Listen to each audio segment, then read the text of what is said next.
आईच्या मृत्यूचं गौराला व शंकराला काही विशेष वाटावं असं त्यांचं वय नव्हतं. पण रमाला या दुःखाचा अर्थ कळत होता. आईची उणीव आता तिला जास्त जाणवणार होती, कारण तिला ती भरून काढायची होती. रमाला आता आपल्या बाप्पाची आई व्हायचं होतं. आपल्या 2 लहान भावंडाचीही आई व्हायचं होतं. सगळा भार आता रमावर पडणार होता. रमा आई आई करीत होती, रडत होती. पण रमानं स्वतःची आसवं पुसली. तिला पोरकं करणाऱ्या या मरणाचा परिचय करून घेऊन रमा पुढची वाट चालू लागली. रमानं भिकूला हिंमत दिली, पण भिकू आतून खचला होता. त्याला छातीचा आजार होता. तो आजार त्याच्या अंगात चांगलाच मुरला होता. आता बायकोच्या मृत्यूने तो आतून फाटून गेला होता. त्याच्यावर कोसळलेलं दुःख तो आपल्या डुबळ्या हृदयानं पेलूच शकला नाही. त्याचं आयुष्य खरं तर निमित्तालाच टेकलं होतं. भिकूनही खटलं धरलं. त्याच्या पायातलं बळच गेलं होतं. बायकोच्या मृत्यूनंतर खिळी नसलेल्या चाकासारखी त्याची गत झाली होती. एक दिवस त्याची प्रकृती हाताबाहेर गेली. छातीत कळा येऊ लागल्या. त्यानं मुलांना जवळ बोलवलं. रामी मोठी होती. तिला येऊ घातलेल्या प्रसंगाची चाहूल लागली होती. त्या प्रसंगाचा अर्थही तिला कळत होता. आईच्या मृत्यूने तिच्या काळजाचा एक लचका तोडला होता. आता दुसरा लचका तोडायला बापाचा मृत्यू पुढे येऊन उभा राहिला होता. छातीत येणाऱ्या कळांना चुकवून भिकू बोलत होता. रामीला शेवटचं काही सांगू पाहत होता. वाचा अडकळत होती. श्वासाचा तोल जात होता. भिक्कू रामीला सांगू पाहत होता, रामी बेटा, तुझ्या आईनं आम्हाला तुझ्यावर सोपवलं होतं. आता या 2 लहान जीवांना मी तुझ्यावर सोपवून जातो. या पिलांना अजून पंखही फुटले नाहीत बेटा. सांभाळ, त्यांना सांभाळ. त्यांना आई बाप आठवू देऊ नकोस. रामी, कालवर तू त्यांची आई होतीस.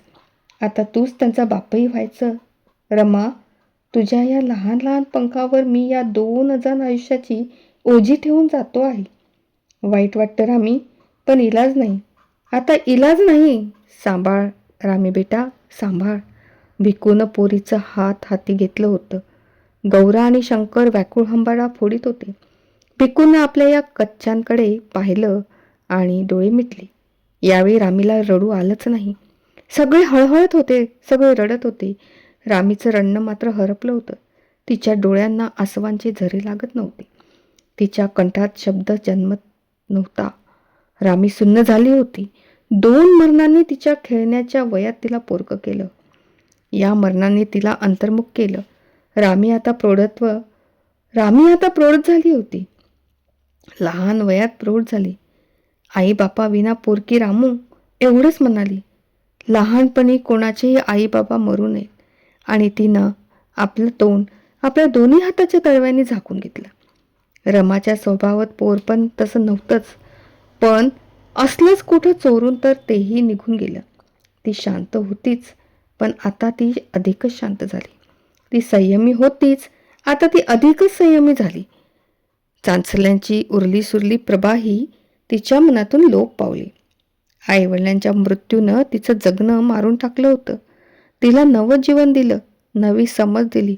अल्पवयात ती प्रौढ झाली, गंभीर झाली. आईवडिलांना अंतरलेली मुलं अधिकच जबाबदार होतात असं म्हटलं जातं. हे म्हणणं खरंच असेल किंवा नसेलही, पण रामी जबाबदार झाली होती. एक अधिकच गहिरा समजूतदारपणा तिच्या मनात उगवला होता. तिच्या वृत्तीतला खटखटाळपणा लोपला होता. आईवडिलांच्या मृत्यूनं जणू तिचं बालपणच झडपून गेलं होतं. रमा ही बालपण हरवलेली मुलगी आहे. एकदम प्रौढपणानंच रमाच्या जगण्याला प्रारंभ झाला असं सर्वांनी म्हटलं. शेजाऱ्यांनी म्हटलं, नातेवाईकांनी म्हटलं. रमा ही बालपण हरवलेली मुलगी असली तरी ती नेक आईबापाची मुलगी होती. शुद्ध बीजा पोटी फळे रसाळ घोमटी असं तुकोबांनी म्हटलं आहे. ते अगदी रास्त आहे. रमाचे आई वडील गरीब होते, पण नेक होते. घामाचा पैसा मिळवणारे होते. नाकासमोर चालणारे होते. घरात गरिबी जरूर होती, पण सुसंस्कृतपणा होता. एकमेकांसाठी त्याग करायचा, एकमेकांसाठी जगायचं, या संस्कार या गरीब घरातच रामीवर झाला होता. दारिद्र्य होतं, मात्र ते दारिद्र्य मनाची श्रीमंती नष्ट करू शकलं नाही. दैन्य होतं, पण हे दैन्य या घरातील लोकांच्या मनातील घरंदाजपणा संपवू शकलं नाही. दुःखे होती, पण या घरातील मनाची शालीनता ती नष्ट करू शकली नाहीत. या सुंदर वातावरणात रामीचं बालपण गेलं. नेकपणाचे सच्छिलतेचे बाळकडू तिला तिच्या गरीब आईबापांनी दिले. घरातील सुसंस्कृतपणानं तिच्या पुढची सदाचाराची वाट पक्की केली. मुंबईला भिक्कूचा भाऊ राहत होता. तो भिक्कूच्या मृत्यूचं कळताच धावपळ करीत आला. रुक्मिणीचा भाऊही मुंबईला राहत होता. या भावाचं नाव गोविंदपूरकर. ते 116व्या पलटणीत हवालदार होते. आता निवृत्त झाले होते. बहिणीच्या यजमानाच्या मृत्यूची बातमी कळताच तेही आले. भिक्कूचा भाऊ आणि रुक्मिणीचा भाऊ हे दोघंही मुंबईला बाहेर खेळायला मार्केटजवळ राहत असत. भिक्कूच्या मृत्यूची वार्ता ऐकून ते आले. त्यांना दुःख झालंच, पण दुःख करण्यात वेळ गमावण्यासारखी परिस्थिती नव्हती. परिस्थिती गंभीर होती. ते दोघंही भिक्कू आणि रुक्मिणीच्या मुलांसंबंधी विचार करायला बसले. बोला धुत्रे, आता काय मार्ग काढायचा? गोविंदपूरकर मामाने विचारलं. धुत्रे काकांनी आधीच काय काय करायचं ते ठरवून ठेवलं होतं. ते खाली मान घालून बसले होते. डावा हात डोक्यातील केसातून सावकाश फिरवत होता. शांतपणे पण निर्धाराने ते म्हणाले, मुलांना आपण मुंबईला नेऊ. त्यांच्यासाठी आता या वनंद गावात छतही उरलं नाही आणि भिंतीही उरल्या नाहीत. आपण आता यांनाही आपलीच मुलं समजू. गोविंदपूरकर मामांच्या मनातलंच धुत्रे काकांच्या तोंडातून बाहेर पडत होतं. दुसरा मार्गच नव्हता. अगदी मनातलं बोलला धुत्रे. तुमच्या भावाची आणि माझ्या बहिणीची मुलं काही आपल्याला भारी नाहीत. हे ऐकत असताना धुत्रे काकांचा गळा गदगदला होता आणि गोविंदपूरकर मामांनी आपले डोळे पुसले होते. भिक्कूच्या अंत्यक्रियेनंतर ते दोघंही वनंदगावला 4-5 दिवस राहिले. सर्व गोष्टीची सोय लावली आणि मुलांना घेऊन ते मुंबईला जायला निघाले. गौराच्या मैत्रिणी जमल्या, शंकरचे सवंगडी जमले, रामीच्या बरोबरच्या मुली जमल्या. पोरांना सांभाळा असं मोहल्यातील सर्व लोक म्हणाले. सर्वांनी मुलांना निरोप दिला. धुत्रे काकांसोबत आणि गोविंदपूरकर मामांसोबत गौरा आणि शंकर धावत निघाली होती. रमाच्या पावलापुढे मात्र एक एक प्रश्नचिन्ह उमलत होते. कोमेजत होतं. तिचा जीव या गावात, तिला जन्म देणाऱ्या या वनंद गावात गुंतला होता. तिच्या लहानपणाला रांगू देणाऱ्या अंगणातून तिला पाऊल उचलत होते. शेजाऱ्या पाजाऱ्यांच्या अनेक डोळ्यातील आसवं तिला निरोप देत होती. तिच्या बरोबरीच्या मुली रडव्या डोळ्यांनी आणि हसऱ्या ओठांनी तिला निरोप देत होत्या. रमा काका मामाकडे मुंबईला जायला निघाली होती, पण ती खरोखर कुठे जायला निघाली होती? ही वाट तिला कुठे घेऊन चालली होती? भवितव्यानं तिच्या आयुष्यात काय वाढून ठेवलं होतं?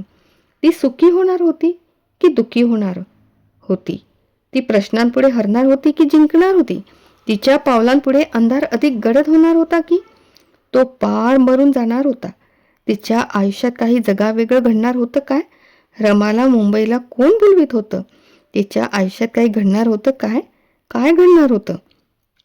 तिच्या आयुष्यात जे जगावेगळं घडणार होतं त्याची यावेळी कोणाला कल्पना करणे शक्य नव्हतं. प्रश्नही भावी काळाच्या मुठीत बंद होते. काळोखाच्या गोदामात ते बंद होते. मागं साऱ्या यातना होत्या, पुढं सारा अंधार होता. मागं घडलं ते निश्चित आणि दुःखदायक होतं, पुढलं सर्वच अनिश्चित होतं. पण ती निघाली होती. रमा अंधारात निघाली होती. काळाची बंद मूठ उघडायला एक यातनांची शक्ती निघाली होती. रमा निघाली होती.